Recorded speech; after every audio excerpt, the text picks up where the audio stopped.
Relationships and Collaboration. This is Carolyn Tully's Module 3 activity for Leadership Part 1 AQ. So in this particular video, we are going to be focusing on healthy relationships and how collaboration can really enhance the school community. We're going to do this through discussing collaboration with parents, career transitions, healthy relationships, truth and reconciliation, and finally with PLCs and moderation. So the first section we're going to talk about is the importance of collaboration with parents. An educator and writer, Dorothy H. Cohen, said that no school can work well for children if parents and teachers do not act in partnership on behalf of the children's best interests. So, some approaches and considerations that we should take as teacher leaders and school leaders to ensure that we are collaborating and bringing all of that value to our school communities is making sure that we create space for parents in our school communities, because it really helps with student success. I think that in elementary schools, we see this quite a bit. There's often parent volunteers, but as we move into the secondary panel, which is where I teach, we see this less and less.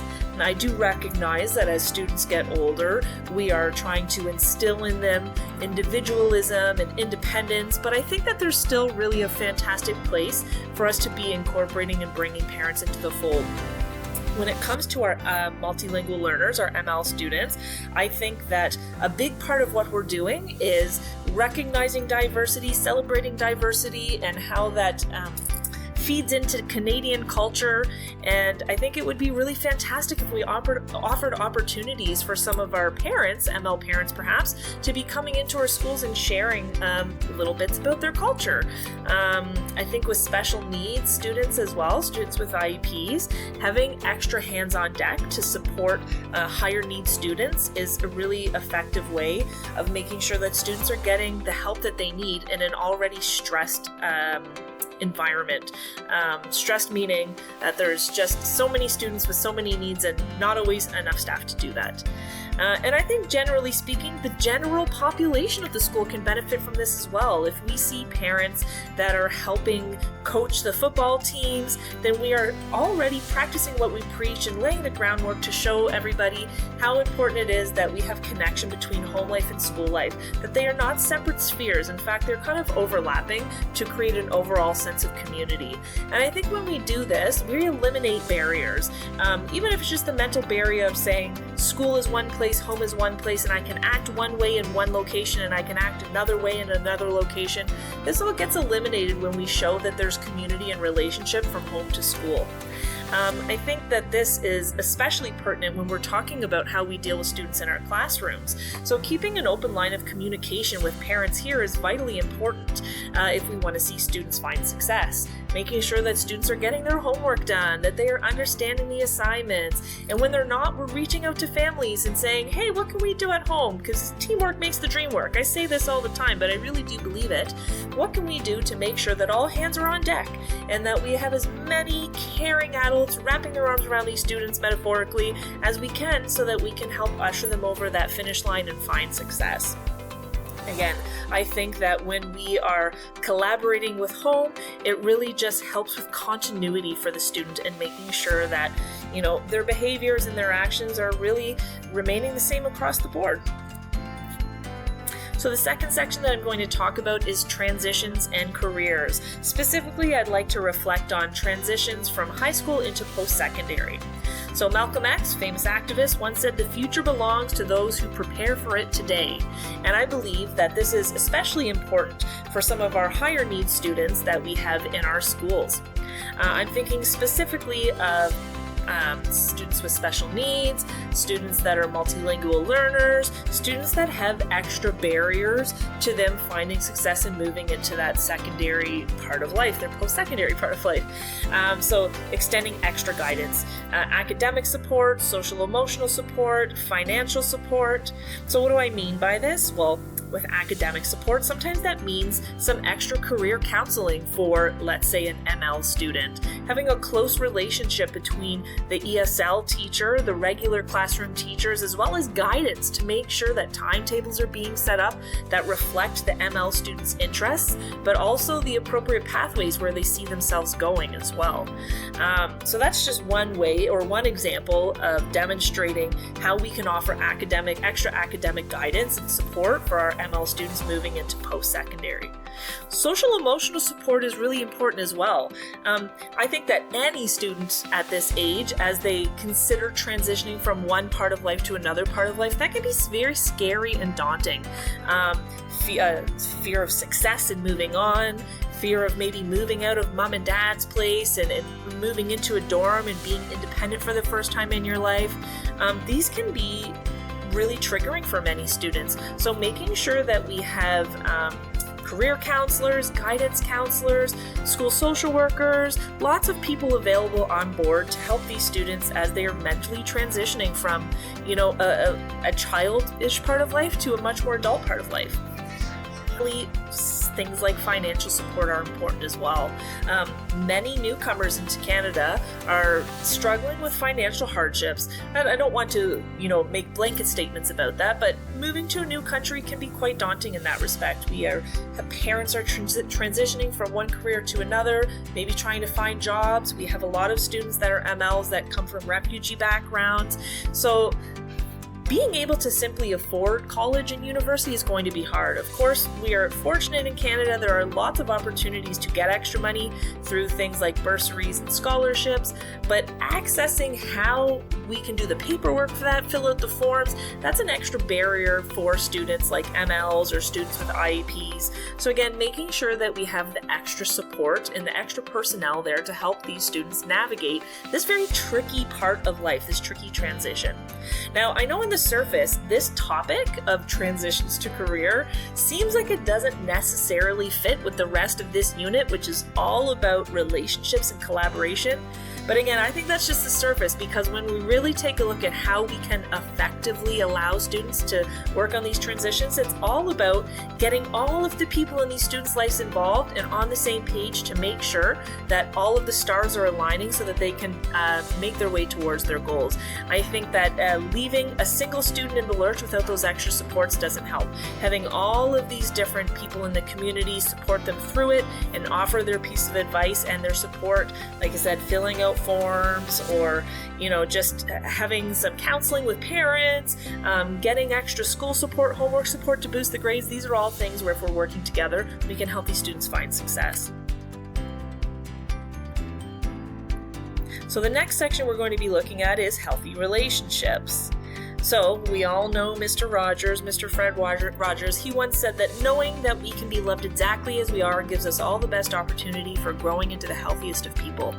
I chose this quote because I really think that it reflects this idea that if we approach people automatically through an asset lens and not a deficit lens, that inspires people to really grow and be the best versions of themselves. Similarly, I think that those healthy relationships are so important if we want to see students find academic success. So, some approaches and considerations with regards to this topic is we want to make sure that in order to build healthy relationships with our students, that we're embedding student voice and choice, because that creates buy-in. So, as a regular classroom teacher, we are making sure to vary our resources that we are using. As an English teacher, for example, using short stories and novels that reflect our student body and our students' personal experiences.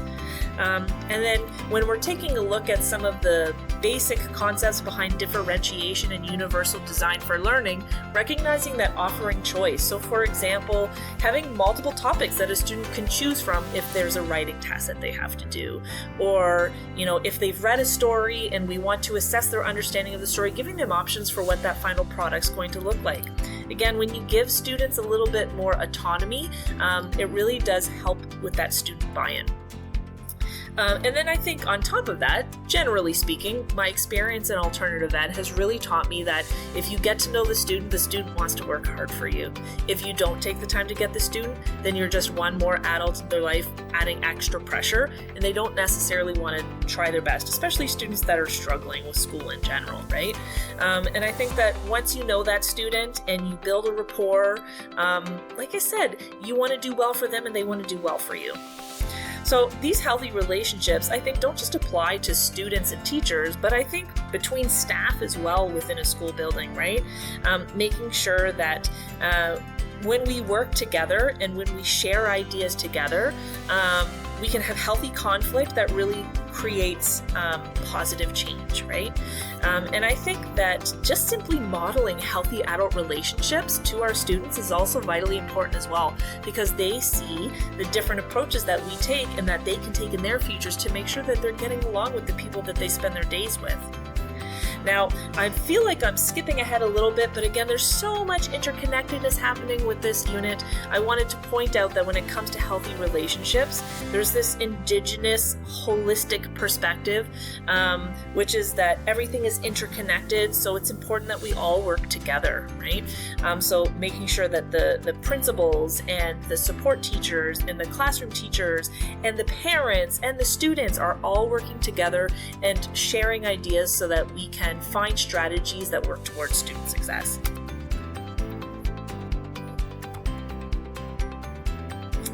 Next, we're going to talk about truth and reconciliation. So an Ojibwe elder, Art Solomon, said, "To heal a nation, we must first heal the individuals, the families, and the communities." I think that this is incredibly important because in Canada, we have a very long history of really creating colonial damage in education for First Nations, Métis, and Inuit people. The residential school system really did lead to a loss of respect, a loss of trust, and I think that it's going to take time to build that up again, and part of how we do that is through answering the calls for truth and reconciliation.